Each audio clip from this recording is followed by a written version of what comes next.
Well, hello everybody and welcome back to the All Saints podcast. I'm here with my good friend Stuart Amidon, pastor of Christ Church in Opelousas. Stuart, thank you very much for joining us today. Thanks for having me, Steve. I really appreciate getting to hang out again. Well, listen, you say again because you were kind enough to host me for a conversation a few months ago on your podcast, and it's a wonderful privilege to return the favor. Yeah. And in large part because the good folks here at All Saints Presbyterian Church, most of them have no idea who you are. So tell us to their benefit. Yeah, well, let's put them out of their misery, shall we? Tell us a little bit about who you are and where you're serving and so on and so forth. Yeah, so I'm Stuart Amidon. I am in Opelousas, Louisiana, which if you look at Louisiana as the boot, we're right at the ankle bone. That's where we are. I've been pastoring. Well, so we planted a church there about 10 years ago. It'll be 10 years this coming September. I've been pastoring there for the whole time, for the duration, for about 10 years. We planted actually as a Southern Baptist church affiliated directly with the SBC, local associations, and all those things. About 3 or 4 years ago, we began to become convicted about the scriptures in regards to paedobaptism.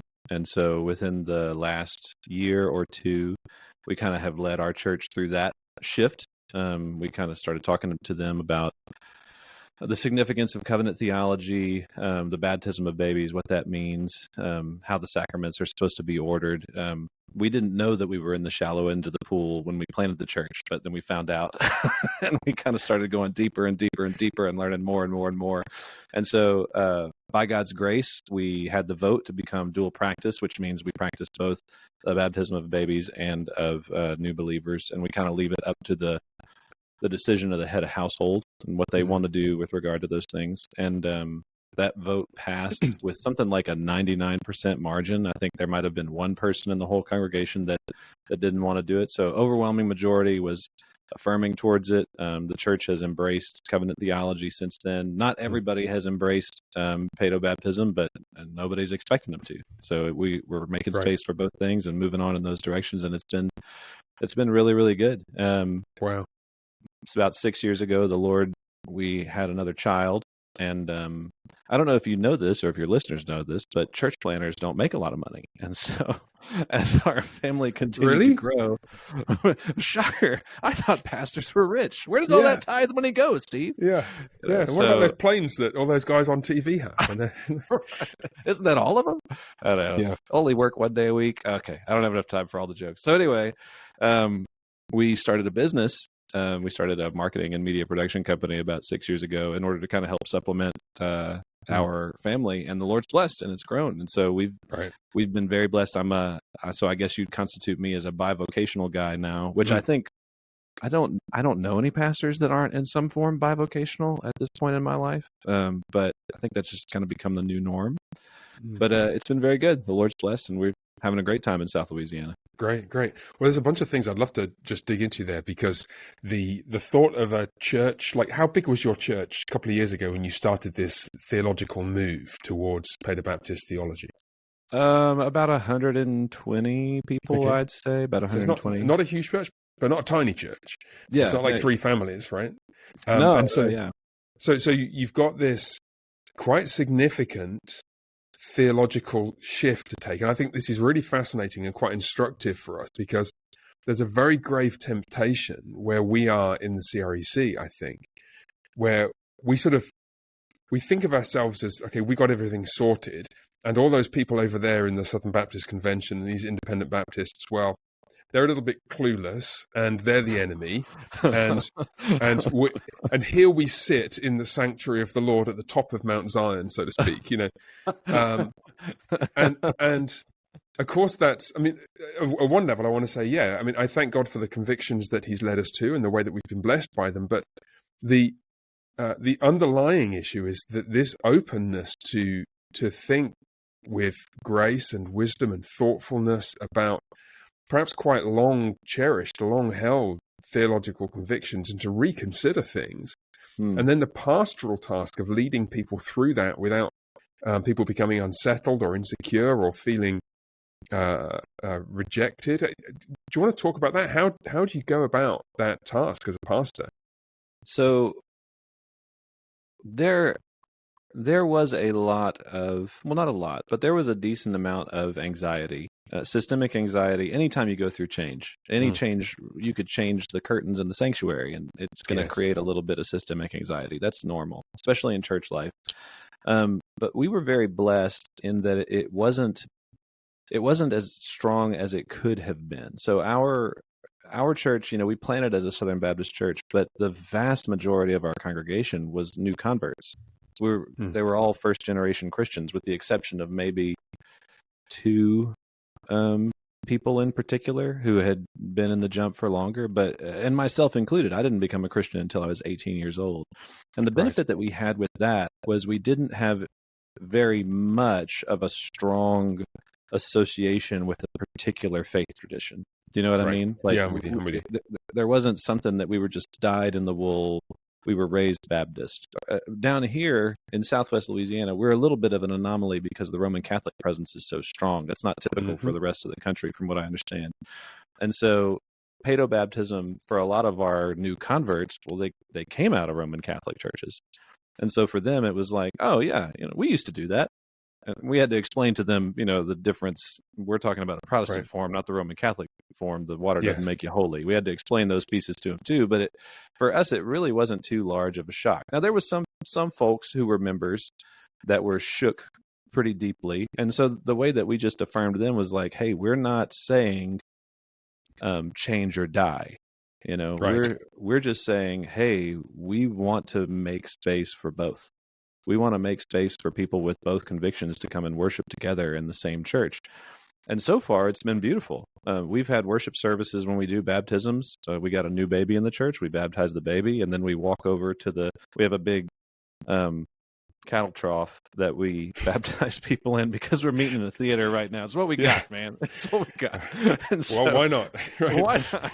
And so we'll walk over there, and then we'll do some baptisms by immersion.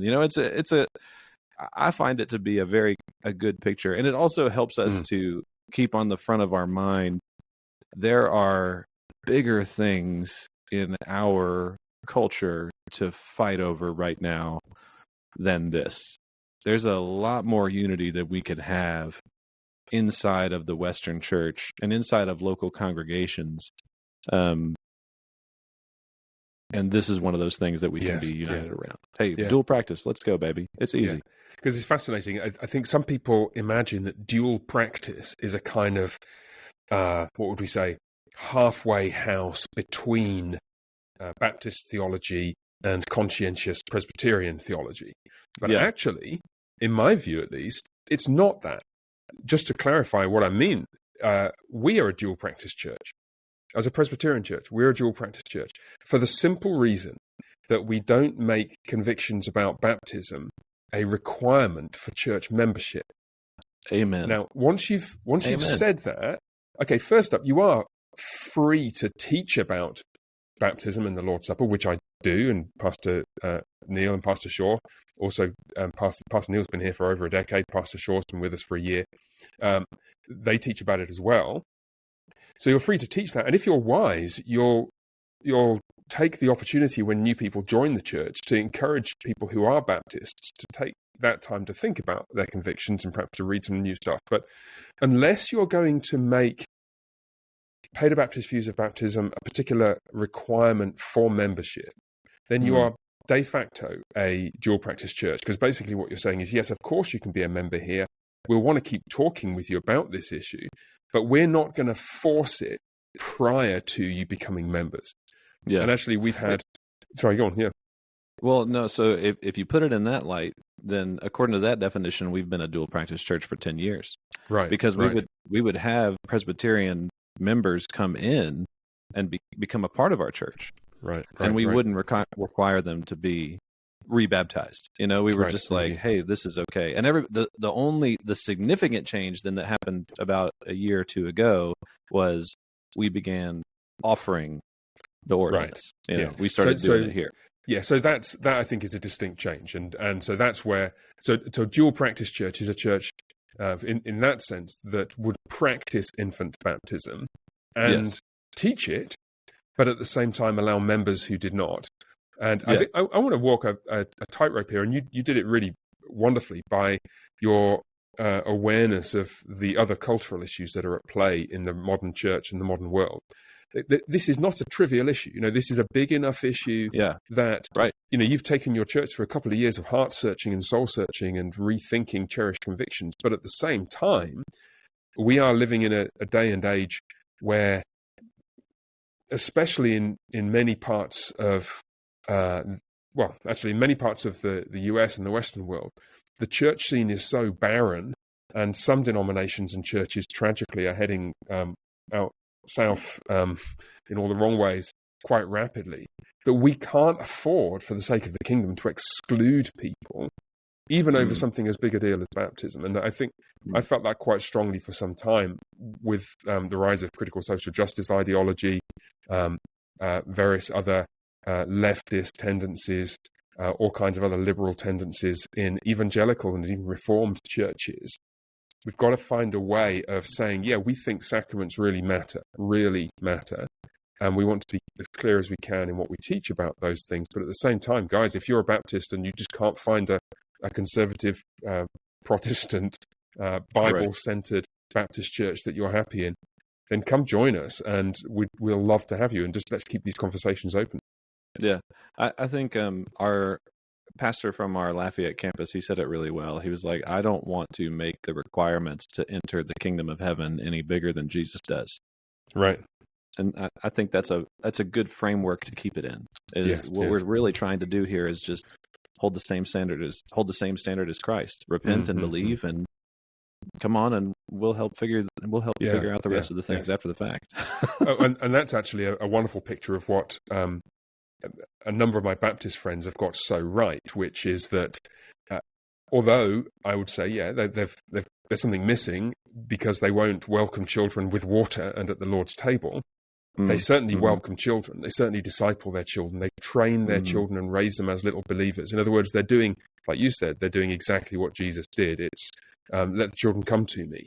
Now, that's sometimes joke. It's like that's the kind of Baptist I can really get along with. The kind of Baptists that do frequently a better job than many or most Presbyterians of discipling their children as baby believers, so that by the time the kid gets to 6 or 7, they're making a really solid profession of faith and they're baptized then. And those are wonderful overlapping church circles to walk in. I wanted to pick up another thing that you mentioned, the cultural issues that you talked about. I mentioned one that I've done a little thinking about, the kind of critical social justice ideology. Are there other issues you think where in the modern reformed and evangelical world, men and women are being led astray in unhelpful ways or by cultural movements that are destructive? Yeah, I do. So can I talk about the ones that I see prevalent in South Louisiana? Is that okay? Yeah, I do. Yeah, just go right ahead. I'm local oriented in my mind, and so so here in Southwest Louisiana, we are not raging leftist progressive by and large. At least it's not the majority. I'd say the cultural shift has started here. That's true, but I would say it's probably more around 15% or so of the general population. We're mostly blue collar, white collar, typical good old boy conservative here. Right. But one of the things that we do have that's very, very prevalent is the church as service model. Maybe that's a bad way to describe it. Maybe a better way to say it would be the seeker sensitive model. You go to church and to receive. You go to church to find the particular flavor that you like the best. The consumeristic model. Yes, there's a lot of churches in Southwest Louisiana. There's a lot of churches in Louisiana as a whole, and with that comes the temptation to tailor your church service rather than to the worship of the living God, to something that will attract a particular type of consumer. Do you know what I mean? Like, yeah, totally. And this is not just something necessarily in the big evangelical seeker sensitive light show type churches. Like this runs across a lot. of different things. Like there's Reformed churches that could do this. You know what I'm saying? Right. And I've recently, probably within the last 6 or 7 months or so, started really understanding more and more about. So I became a Christian at 18. I've only got so many hours of seminary under my belt. Like, I'm perpetually learning right now. But I am the pastor of this church, so I got to get to it. But I'm becoming more and more convinced about the proper orientation and order of worship being towards the Lord, and He has laid out the way He wants His services to look. It's not a consumeristic assimilation platform for new members. It is a worship service towards Him, for Him, and that orients our hearts towards Him. That's the ultimate end goal. And so what we deal with here in our cultural issues is churches that are more oriented towards the assimilation of visitors. And as a result, we are doing Christendom as a whole in South Louisiana a great disservice because we allow people to church hop back and forth very easily. So, like, for example, somebody can move from one church to another church and they simply become a member. There's not an interview process. There's not a call to the previous pastor. There's not a formal recommendation by letter, which is something that the Southern Baptist churches for a long time did very well. Is that the previous church would write a letter of recommendation for that person to move on to a new church. Nothing like that exists anymore. You just get a new member to walk into your door, and then they're there. Right. We tried our best to not do that. And if they're coming from churches that are sort of like-minded, churches that I would constitute as like Jesus's true church, I tried as best I can to touch base with those pastors to get to know the story on the person as well as I can. But there's not a lot of them. There's not a lot. You know, that's one of the things. I couldn't agree more. It's one of the things that absolutely fascinates and slightly bewilders me. That so being from England. No, not just that. There's lots of things that bewilder me because I'm from England, but that's another podcast. But the number of pastors and churches that just don't do anything like that, and so every time somebody wants to join All Saints, we will get in touch with the pastor of their previous church. Now, sometimes people come and they've actually not been at a church. Well, okay, fair enough. In that case, there's nobody to get in touch with. Sometimes people come and they've been doing a kind of church hopping thing, perhaps for a number of years. And I always feel like I feel bad for them because they clearly feel a little bit embarrassed sometimes that there's not somebody that they can point to. But nonetheless, we want to get in touch with someone. And there's so many reasons for doing this. Partly it's just the point of principle, showing reverence for the Church of Christ, which is bigger than us. Amen. And to not do that is what sects do when they imagine that their little part is actually the whole. Yes. But there's also, frankly, the pragmatic and pastoral element where you're not helping people if you don't know. If you don't know, you don't go to their pastor and say, hey, is there anything you'd like us to know about before we accept these people into membership? And they say, yeah, we've been working. You should ask John or Jenny about such and such a pastoral issue. And it's like, oh, actually, yeah, they did hint at that. And you go back and it opens up a conversation. And my experience has been universally, actually, at All Saints, is that new members here are really grateful, or they seem grateful. Maybe they're surprised initially, but they seem grateful that pastors, their previous pastor, and we care enough that it's like, no, we're not just getting you in because you'll fill a pew on a Sunday morning and make us feel good about ourselves. We're glad you're here and we want to serve you, which means that we need to hear from your previous shepherds who also have the Spirit of God. We're responsible and will be judged according to the state of your soul at the end of all things, and we take that job seriously. And if the role of the church is to also equip the saints for the work of the ministry, you got to know how they're doing.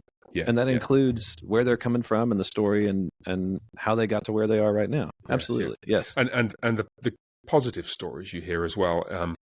It's just great to hear the commendation of people from their former pastors who say how servant-hearted they've been. And sometimes their former pastors will call attention to gifts and qualities that they have that they're too humble to point to themselves. And it's just such a blessing. It really is. And the worship point as well is fascinating. Just last Sunday, Jeff Shaw, one of our pastors here, preached a sermon about his introduction touched on the wrong kind of seeker sensitive and the right kind of seeker sensitive. So the seeker sensitive that is gerrymandering the form of our worship to meet the consumerist desires of the majority. Yeah. Well, that's backwards and upside down. But the right kind of seeker sensitive, where he was preaching actually from the genealogy of Jesus in Matthew chapter 1, and you look at all the women in that list and all the ways in which they would have been outsiders or had been wronged by the people of God. And it's this catalogue of, these are the sort of people that it's tempting for us not to want to welcome to our churches. And I found it really stirring. I was talking to one of my daughters afterwards, and she said it was really, really gripping, because you realize that where Jesus came from, this is Jeff's point, where Jesus came from shows us the kind of person he's come for. It's very deliberately crafted in that way. And so it's so ironic if we succumb to this double temptation. First thing we do is we dumb down our worship so that it's as undemanding as possible, seeker-sensitive style. And then when actual needy people come, actual sinners in need of sanctification and redemption come, we're not welcoming enough to them personally. Right. We want to do that's precisely the other way around. And it's encouraging to hear you've got the that experience and conviction. I wanted to ask you about something else you said as well, because I think perhaps to a certain degree is reflected around here. You're from conservative Louisiana. Yes, sir. Right. Yes, sir. Now, we vote red every presidential election, no matter what. They color you in before they even start the counting, right? That's right. They're like, we don't need those numbers. We know. Yeah, we know what's going to happen. Yeah, unfortunately, that's it. Anyway, let's not go down that route of coloring in things in advance. But I think there's probably an extent to which that's not so true here, especially in Dallas. We're in Fort Worth. Fort Worth is more conservative than Dallas on lots of metrics, but it's not quite so true here because we're an urban context as well as a rural and semi-rural one. But there is some of that. And so I don't think, let's be honest, the next great threat to the CREC, I want to talk about your relationship to our denomination at some point in a second as well, but the next great threat to the CREC is not going to come from left-leaning progressivism. Right? Because people who, we get opposition. They're not coming. Right, but we get opposition from outside, but we don't get people inside being drawn away into that kind of ideological or political or theological strand of life. Because people will just leave. It's just too uncomfortable. Like we're the conservative reformed denomination. What I wonder if we have to watch out for is when we're within our own communities, people are looking for ways of being forthright, principled, strong-minded, conservative reformed Christians. And there are lots of very loud, very shrill, very aggressive, very shallow and superficial versions of that in social media contexts and online. There's no end of subscription-only Facebook groups and other men's groups that will teach you true masculinity. You know what I mean? And I wonder if this is not about punching right as well as punching left. It's about driving through the center of the scriptures, that is to say, staying on the right path. And I wonder if one of the temptations, let's take one example, the masculinity, that cluster of cultural concerns. We live in a highly, highly anti-man culture, both with all the gender fluidity, sexual fluidity, and also just the third and fourth wave feminism that's still present in our world. And in that context, guys in the CREC don't want to be like that. You don't tend to find men in the CREC who are tempted by that. But what they're looking for is a vision for godly masculinity. and there's no end of people out there who are ready to sell them one. And I'd be interested to hear if you've seen that kind of the sort of red pill addiction. A friend of mine, Larson Hicks, calls it that kind of cultural challenge within your church and the broader community. So it's not as present here with us. Like what in our local context, I find that I do need to punch left more often to help steer the ship a little more central based on where we are. Because Louisiana is a very red state, but we are in a blue town. If you look up Opelousas, it's a little bit different, but we are country Democrats in this area, predominantly. We are, I think you commonly refer to them as Dixiecrats, which means... Well, I wouldn't commonly refer to them as that. I've never heard that word in my life. That's interesting. Okay. Well, there you go. And they got a new one. But they are socially conservative, right? But they vote. They'll typically vote blue more and more. Now, in the generations that are coming up, there's more of a progressive influence and a progressive leaning, which I would chalk over mostly to the influence of the internet and the digital age. But I don't really find the need of building any barriers between any of our people and the more Christian masculinity movement just yet. Right. Ask me again in 2 years. Let's do this again in 2 years. Yeah. And you can ask me that question again, and I'll let you know if anything's changed. But that's also because Louisiana is notoriously behind in trends. Like that's just normal for us as a people. We're typically 2 to 5 years behind on everything. You're making it sound very attractive, Well, okay, can I please go somewhere that's 150 years behind all the stupid trends? Can I do that? It's just well, we're country people down here. We're not connected to a lot of the closest major metro is an hour east of us, and it's the state capital. And even I don't think they're caught up on whatever's going on in the world necessarily. Right. So we don't really deal with that too much locally. I see it online like crazy because I'm connected to some national networks, and I network through nationwide organizations more on the digital space because that's just easier to do, and then my local connections are local. But as far as that stuff like that happening here, I don't see it that much. Not in this region anyway. Not That's yet. I find my guys, so like to speak to the men in our congregation specifically, we just woke up in the last 3 or 4 years to the idea of covenantal theology and a patriarchal oriented household. Really strongly woke up to that 4 years ago. Right. Very good. So there's not like a looming threat yet. We're still waking up, Right. Okay. But I could see in 2 or 3 years needing to shepherd. Hey, not that far. Come back over here, guys. Yes. Potentially. Well, and it's not even. I mean, it's very perceptive of you to put it like that with the recognition of the kind of inbuilt cultural lag, that it's not even too far. It's just the wrong kind. I mean, like, so some guy who identifies Christian masculinity with the kind of cheap chest thumping secular version where you can pay $1,000 to go away for a weekend to get muddy and shouted at. It's like, like that. That's nobody not down here is doing that. Right. That's not too far. That's just completely crackers, and it's not too much of a caricature, which is, and I think the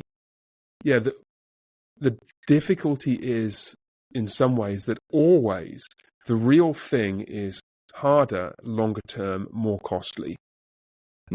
Like, so classic example, like a man who's newly married and first kid on the way, who's trying to figure out what being a hard Christian man, a mature, solid, strong Christian man looks like, will have plenty of opportunity to show that at 2:00 in the morning over the next few months. Yep. Because that's where and then at 6:00 in the morning when you've got to get up and go out to work on 4 hours sleep because you've been, helping your wife with whatever it is she needs help with. That's where Christian manhood is one of the many places where it's really put to the test and where Christian men have an opportunity to shine. And I think one of the things we need to do is to try and help people to see Like that is masculinity. It's not like, okay, I've got to do this because the kid is squawking at me. Now, how do I go and become a man? How do I go and display Christian, godly, masculine strength and leadership? That is it right there. And there's plenty of opportunities in marriage and family life and in the workplace to show that. I like to, when teaching on biblical masculinity, I like to use the etymology of the word husband. Like husband, its origination was housebound, and it meant literally you were bound to this family. You were laying down your preferences and your choices, and I'm starting this household, this family with this woman, and I give myself to it. So that's the orientation and the idea there. Oh, wow. And so I find that to be very helpful whenever you're thinking through terms of what it means to be a man. That's worth the price of admission, isn't it, ladies and gentlemen? I never realized that etymology, and that's fascinating. It's bound to this house in the sense of household. That's fabulous. I like that. I'm going to steal that from you. Nobody at All Saints. You can have it. No charge. Talk to me about the cultural, I don't want to say distinctives, but you gave a picture fleetingly a few minutes ago of, and you slightly I can't think of the word, how to frame it. Country people, you said, or that's not quite the phrase you used, but okay, it's a rural community, or albeit in a blue town where the church is centered, but a lot of the people coming from the rural community. What are the strengths, or some of the strengths, you think, of that culture? If you're a few years behind the crazy curve that's hitting the more sophisticated, quote unquote, elite urban centers, what are the things that you see among your congregation that you think that's a real strength? We've got to hang on to that. There's a lot of resolve for people who are from our area, who were born here. They're very resolved in the particular works that they're going to do. Hey, this is my job. I'm going to do this. And they move in that direction well. I noticed that we have a lot of transplants too, who've moved from different parts of the country and different areas to come down here for different reasons. And we see the people that are from here, from the deep South, by and large, have this innate, built-in, high-powered work ethic. It's something about the deep South Cajun culture. Now, the Cajuns, they were displaced here originally from Canada, and they either survived or died. And Southwest Louisiana, living in the swamps 150, 200 years ago, was a picnic for no one. They were surprised. In fact, some of the first missionaries that came down here to try and spread the gospel to this particular community, the local women would say, your wife's too skinny, she's not going to make it down here. It was a very point blunt, she looks too frail, she's not going to survive. She's not going to make it. Yeah, it was a very hard-nosed culture. Now that can have its problems, you know what I'm saying? Right, you become married to the job and not to your wife. You become oriented only around work. You begin to kill yourself, and we've seen that happen too. But some of the strong benefits that we've seen is a resolute work ethic in the people that are here. They're ready to get to work, and they work hard, and they do well. You're painting a picture of the kind of elements of the kind of culture that I think it will be very good for us here at All Saints to self-consciously have in our minds. I think I've been tremendously blessed in the years I've been here, and one of the things that made the move here appealing, we moved here in 2020, one of the things that made it appealing to be a part of this community was that kind of resolve. I think that's actually a really good way of putting it. That there's a Texan version of that among the men whom I got to know, particularly the men I got to know.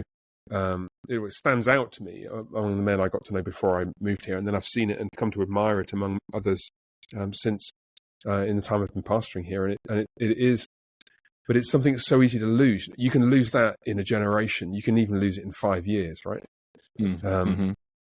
And work hard with your hands that you may not be a burden to anybody. Amen. And we have the opposite problem. So work hard with your hands, and I will never be a burden to someone. There is that orientation here as well. I am going to be independent, even if I can't do it. even if things are falling apart around me, I will not ask for help. Like there's Right. that piece that goes along with it as well, so you kind of have to, I find that's some of the shepherding that I have to do as well. It's the, hey guys, if you Yes. don't work, you don't eat, but, you should ask for help. Yes. Yeah. You need help right now. Yeah. Sometimes people do work and they still can't eat unless somebody helps them, right? It doesn't always work the other way around. Right. I hinted earlier, you should tell us a little bit about your relationship with the CREC, such as it is. You're not a CREC church at the moment, but tell us what your thoughts are about that, or what you feel able to share about it. Yeah, so we became a dual practice church. We were planted as SBC, became dual practice with baptism, and the SBC let us know, hey, you have to find a new home, which that's understandable. Good. They have certain convictions, and so that's great. But we simultaneously recognize we don't want to be independent. We think that's a bad idea. We want to have some type of affiliation, some type of oversight, access to like-minded folks, and so we're trying to navigate and figure those things out. So I invited Pastor Toby Sumter to come down and preach at a men's event for us. I can't remember, maybe 2 years ago or something like that. And I was telling him the story about the church and how we got where we are and all those different things. And he said, "Oh, well, we have CREC Council coming up, and I don't remember when it was. Would you like to come along?" And I thought, oh, okay, great. So my wife and I went up to council, got to know you and a few other guys that were there, like Rob Hadding, who's down the road from me in Sulphur, Louisiana, Randy Booth, and Randy Roy Booth, Atwood, I think. Yeah. You get the surnames right, Randy. I'm still working on all the names. Got to meet a handful of guys and was really impressed by everybody there. And so I think it would be a natural fit for us. Now we're not moving fast. We're not jumping head first into something. We're going to take our time and move everything slowly and make sure that we bring people with us in a transition. But as far as the options that exist out there, this one seems to make the most sense, an alignment with an organization such as the CREC. Yeah. I like what you said again about the not moving fast. There's a sense, I think, that we as pastors have to model in the way that we shepherd our flocks what we want to encourage the men and women in our churches to display in the way that they live their lives and shepherd their own families. If we don't want guys to change their minds 15 times a day and to be flightily jumping around from one fad to the next on social media all night, then we have to not do that either. We have to make haste slowly, think things through. Rather than saying 5,000 ill thought through things, say 3 more definitive, careful, thoughtful things. Give people time to think and reflect, and to create convictions that will last. We sometimes have that, again, it's back to the people joining All Saints. Sometimes we have people who show up and they whirl in like a tornado through a melon patch, and they want to know whether they can join, on Tuesday and have their kids baptized the following Sunday. And I want to say, look, I really want to harness that enthusiasm. And I'm the last person on earth who's going to be turning people away. We want to welcome you. We just want to make sure that you're happy here before you settle down and come and get to know us. I think it's wonderful here. And I'm pretty sure that everyone who's a member here would say the same. Otherwise, why would they be here? And yet, at the same time, we want to give people the opportunity to, in effect, not to break their membership pledges in the process of joining, but to display the kind of maturity in that process that we want to see them grow towards as members of the church here. Yeah, we've done the same. We'll have folks come in their first time visiting the church, and they'll say, when's the next membership? Well, I want to join. Can I join this Sunday? And I'm like, that's not. I tell them the same thing. I'm like, just hold on, just give it a couple of months, hang out with us for a little while. And we do membership based on class. And we only offer the class, I think, about once a quarter. So about 4 times a year. So it works out great. Yeah. for So you us can in just that feed people into regard. that. Yeah. Yeah. Right. We just say, go to the class. It starts on this day, Yeah. and then you'll Yeah. learn more, and then you can come along and do the next steps as they come up. Right. But Great. that way, they don't make those rash decisions. Again, but that's part of our context too. That consumeristic religious culture that we kind of have down here in South Louisiana. We're trying to work against that, but still while building easy, accessible on-ramps for people Yes. to come in Yes. and be a part of the church. Like that tension you were talking about, there's the seeker-sensitive bad, and then there's the good aspects. Like I don't want to make the door a different shape than Jesus did. I want to be able to allow people to come in while being aware of our cultural setting and trying to think of ways that would be helpful to bring them in. Yes. It strikes me as well how frequently invisible and costly the actual challenges turn out to be. I'll illustrate this in a way that will make sense to All Saints folks, and I know it will to you as well, Stuart. But we just went through a deacon nomination process, and out of that we got 2 guys whom we're going to recommend to the church plant in Granbury that Pastor Neil is going to be leading in January. But we have recommended them to them. We got 4 nominees who received a resounding positive vote here for the Church at All Saints. So that's great. We're going to go from 4 deacons now to 2 deacons because 2 of them are moving away, and then back up to 6, which will be great. Now those 6 deacons, the 4 new guys in particular, they are discovering that there is a ton of stuff to do, and most of it's invisible. The deacon work that people see is the tip of the iceberg, and sometimes it is relational, and it's not just deacons. I mean, churches really thrive when you have mature family husbands and wives, and mature families who are helping and shepherding those who need help, single mums, guys who are struggling with mental health issues, guys who are struggling to find employment, mothers who feel overwhelmed by 3 under 5s. Churches flourish when you have that network of relationships within them, and it's costly, it's sacrificial to be there for people who join the church and have those kinds of needs, and that's what we're here for. That is the Christian culture that the gospel creates, that when it permeates a church is really, really fruitful, and it causes the church to have this sort of internal stability about it. It's not just we're united because we all sit in the same building and watch the same performance on Sunday. It's we're actually organically connected to each other in our relationships, and we're growing together and patching up each other's weaknesses and so on and so forth. Amen. Amen. Looking ahead to 2024, or one other question I wanted to ask you: Are there things on your pastoral or teaching radar that keep you awake at night, or that you feel able to share with us? Yeah, yes, there's always. Really? There's always, though. I thought you were going to say no, and at that point, my bags are packed, and I'm joking. I'm not leaving here. There's always things for us that cause a degree of anxiety. I would say over the course of the next year, one of the couple of the things that you referenced before, the 3rd and 4th wave feminism, that was a big teaching hurdle for us to get through about 2 or 3 years ago.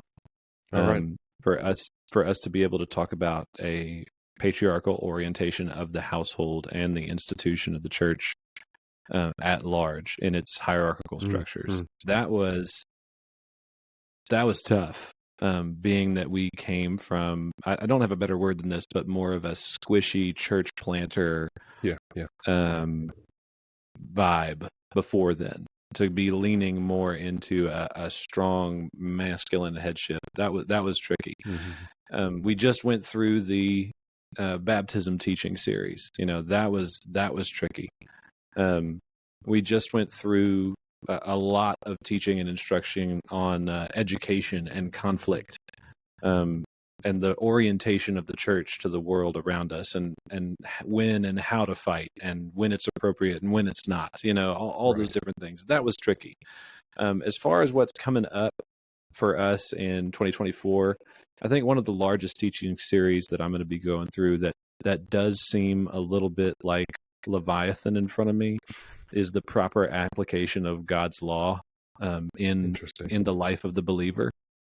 Now that's oriented more in our Sunday school class. Our Sunday school class is very informal. Like we have we do some teaching. There's a lot of time for questions. People engage. They can freestyle a little bit if they'd like to. It's a lot of fun. But I see that as being something that is going to be. I've started going through it in that we had a 10-week or 11-week or 12-week long series that we just went through the 10 Commandments, and that was very helpful for people. Right. To believe the commandments themselves and not the traditions that we've kind of turned the commandments into. Mm-hmm. Yes. But now that application, as a result of that, I think I've gotten a lot more questions. But what about these statements from the Bible, and how do we apply this from Leviticus into our lives, and what does this mean now? And so I've got that mountain off in the distance. That's seeming like it's going to be a fun thing to deal with. It's going to be fun watching you climb that. Yeah, right. I would love to get you back in a couple of months, because I had a question on exactly this come in by email from one of our congregation members just like a few days ago. Really? So he had a question, quite a specific question, and then it was a more general question, like how do we apply and appropriate the Old Testament law in the right kind of way? And I think there's probably a suspicion there that the moral, ceremonial, civil distinction, though it might have something in it, it's not a distinction that arises immediately from within the text, so it's not going to solve our problems for us. And you've got to find a way of articulating how the law is relevant to us and what the law is. I mean, even the word law itself is misleading, probably in this context. So, can I get you back in a couple of months and we'll talk about that? Yeah, that would be a lot of fun. I've made a note actually. of that question: the proper application of God's law in the life of the believer, and that presumably for you guys, that's coming out of it's a holdover of sorts from your previous life as an SBC church, where people have a certain perspective on the law, and then they're seeing you apply the Old Testament scriptures in relation to our covenant relationship with God, and then they're saying, well, hold on a second, if that's true, what about this and this and this, right? Right. That's exactly what it is. So I would call it, at no point were we a dispensational church, but we were functionally dispensational. Right. In our life. Chopping the Bible into and so chunks. To shift from that to a covenantal understanding of the scriptures and theonomic covenantal applications of all of the Bible, then that brings up a lot of questions really fast. And so I'm very blessed, as a pastor, I love it when people are like, what does this mean? Or how do I do this? Right. And sometimes I have to tell them, I'm not sure yet. Right. Ask me again. Ask me again. Let me go read some books, and I'll get back to you. Well, I'd love to sit down and maybe we can talk. And if I'll put a note in my to-do list to call you in 2 or 3 months' time, and if I can get some time from you, we have a conversation about that, because I know there's some folks here who'd enjoy it, and it would be a good resource for us to have you and me bouncing around and hear your thoughts in particular on that. I'd love to do that. That'd be a lot of fun. All right. Well, I think that'll do us for now. Thank you to those of you who've been listening all the way to the end or watching to the end. This podcast is likely to come out sometime between Christmas and New Year, in which case, Merry Christmas and a Happy New Year to you all.